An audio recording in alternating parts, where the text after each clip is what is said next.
Penangkapan seekor babi yang dilakukan warga di Kabupaten Kuningan, Jawa Barat, mendadak viral. Babi berukuran besar tersebut ditangkap warga Kecamatan Garawangi, Kuningan karena berkeliaran di kawasan Terminal Lengkong. Penangkapan babi itu menjadi sorotan warga karena diduga bukan binatang biasa. Warga meyakini bila babi tersebut binatang jadi-jadian alias babi ngepet. Ukuran babi itu cukup besar, sebesar tubuh manusia. Berita penangkapan babi yang disebut sebagai babi ngepet ini pun tersebar kepada warga. Ditambah beredar video viral penangkapan babi, warga pun penasaran dan berdatangan ke lokasi penangkapan.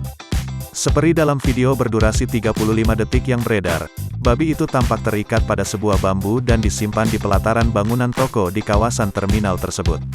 Iya Kang, info beredar dalam video juga menyebut babi ngepet, tapi enggak tahu benar dan tidaknya.